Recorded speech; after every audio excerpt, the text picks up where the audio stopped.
Hey there, Grumpy Old Fart here. I'm doing an advanced Dungeons & Dragons advice video on maximum damage capabilities. I'm having a lot of fun playing with our 5th edition group. I'm not a huge fan of 5th edition, but the group is great, and we have a slew of really great dungeon masters who make the game fun. Word to the wise people, a quality game master can turn the worst, most bullshit, ridiculously boring game into a fun time. Quality dungeon masters are an essential, and the dungeon masters we have there are exactly that. They are quality. Before I get too deep into this, if you enjoy my content, it would really help me out if you would hit the like button or subscribe to my channel, share my content on social media, and post a comment or two. Remember, I welcome your comments, even if you disagree with me. If you enjoy a good book, check out my author page on Amazon. My pen name is H.L. Anderson. You can find all 7 of my books there. I like to think I write good stories that make you think. Maximum damage capabilities. In the last game, I ran a rogue assassin who was hell with a bow. Holy shit. He started off at 8th level and literally had one function. I killed things. That's what I did. I could deal out tons of damage. That's it. I couldn't do anything else. But with surprise and first initiative, my assassination capabilities were horrifically and outrageously awesome. In the current game, we rolled up 20th level characters. I'm running a gunslinger fighter type who literally uses firearms. I have 4 attacks. This character cannot do 1/10 of the damage that the assassin could with 1 arrow, but I get a lot of shots, so it kind of makes up the difference. I thought it was curious, so I did some thinking, and I realized that no matter which edition you play in, the same basic tenets apply. If you want to deal damage to bad guys, you're gonna need a spellcaster. Thieves, rogues, assassins, etc. get backstab ability. It's called different things in the various editions, but they do a lot more damage if they can hit with surprise. Assassins can do a lot more if they go first in the round with surprise in 5th edition. In 1st edition, Advanced Dungeons & Dragons, an assassin can kill an opponent outright, and all they need is surprise. If you hit them with surprise, and you roll well on the chart, you can kill somebody outright, and it doesn't matter how many hit points they have. Assassins are badass. Fighter types, however, have tons of hit points and strength, so they do a whole bunch of extra damage, but they got, great damage bonuses out the ass. And they get multiple attacks at higher levels. But ultimately, they are limited by the damage of the weapons they carry. In 1st edition Advanced Dungeons & Dragons, it's pretty static. Anyone can roll a critical strike for multiple damage. Anyone can charge for multiple damage. Anyone can acquire magic weapons, which do extra damage. A 1st level fighter with a damage adjustment of +2 does the exact same damage that a 10th level fighter does with a damage adjustment of +2. The 10th level has a lot more hit points and may have a greater chance to hit and more attacks, but the actual damage is the same. He has more attacks per round, as I said, but the damage on each attack is the same. The extra attacks per round is nice, but you got to figure in that some of those attacks statistically will miss.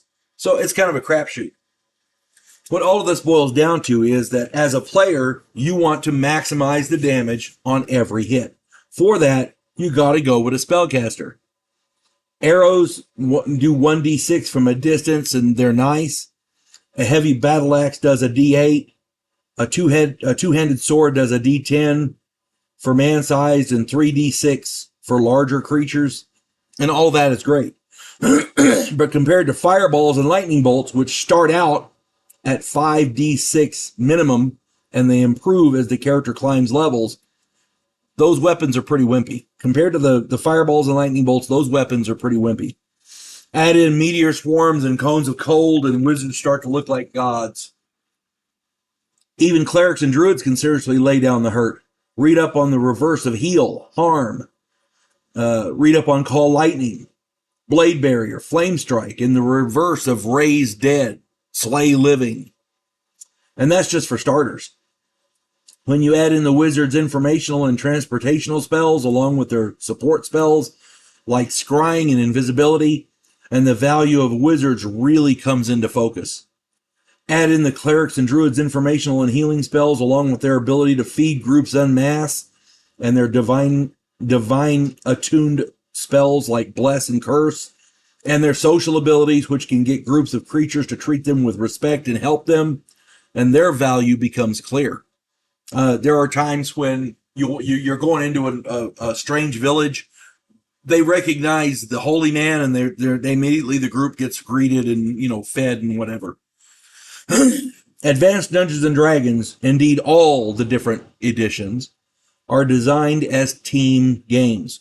No one character class can do everything, and in order to succeed, players have to pool their abilities and work together. But after watching this video up to this point, one might ask why anyone would run anything but wizards and illusionists, clerics and druids. There are two answers to this: practical and reality. On the practical side, thieves in Advanced Dungeons and Dragons are a necessity for checking for traps, opening doors, and dealing with underworld figures in towns. Fighter types are a necessity because they have hit points and at lower levels are required to protect the spellcasters. They're a necessity. They're not. There's no rule that says the fighter has to protect the wizard, but any wizard who doesn't run and hide behind the fighters at first level, you're not playing well. I'm just saying. A first level wizard with a maximum of 6 hit points is surely grateful when a wall of fighters, I can't read my own damn writing, when a wall of fighters presents itself to protect him while he casts his sleep spell. That's the practical part of the answer. The reality part is that back in the day, people didn't choose to roll up a fighter or a thief or a cleric or a wizard. You rolled up your stats and figured out what classes you were qualified for and went from there. As I recall, my very first D&D character was a cleric because my highest stat was a wisdom of 16. We sure had a crap ton of fighters back in the day, especially since the standard roll for stats was 3d6. Wizards were rare because even if you had a high intelligence score, that 1d4 hit points was none too appealing. And fighters rarely protected the wizards like they do today. It was dog eat dog. I remember one game where we'd gotten out of a hidden cult's stronghold with a chest of gold and gems. We trekked all the way back to town. One day from the gates, the thief murdered us all in our sleep while he was supposed to be on guard duty. He got rich. But it seems that no matter what edition you play, fighters are severely limited in the amount of damage they can do unless they get a hold of some serious magic weapons, or something that, bolsters that. Do yourself a favor. If you're running a fighter, get high enough level to get decent hit points, and then branch out to a spellcasting class. It's the only real way to do significant damage versus the high-level baddies that you're bound to encounter. Just a word to the wise. And this especially goes if you're rolling up a high-level character for a one-shot or a short game. I did a video last week on the difference between one-shot and campaigns. And the main, I don't know if I got the gist across there, but the main gist is if you're doing a one-shot, backstory and character development isn't that important. Because if you roll up a high-level character for, say, a 4 or 5 game thing, yeah, you're never going to use that character again. What's the point? A campaign starts at first level. You have a tiny bit of a backstory. Where are you from? What do you do for a living? Basically. And you build your backstory from there as you go up in level. That's character development. That is role play. That's what that's for. Okay? These one-shots that people do nowadays, they're fun, don't get me wrong, and we have great game masters who make it fun, but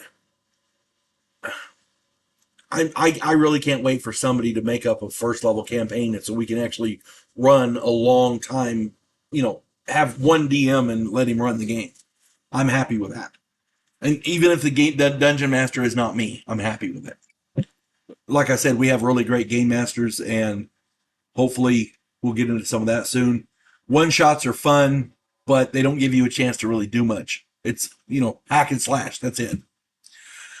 And when you're doing a one-shot like that, if you're rolling up a fighter, branch him off into something that can do some damage with spells, because otherwise you're stuck with your weapons. That's it. Hope this finds everybody well. You folks have a good one. God bless one and all. Clarissa Lowe, a historian from the future. Delmore Kane, a Civil War veteran turned outlaw. This oddball pairing faces a conspiracy of epic proportions spanning the centuries. If you like action and adventure westerns with a splash of science fiction and fantasy, check out my book series Drifters and their ongoing adventures.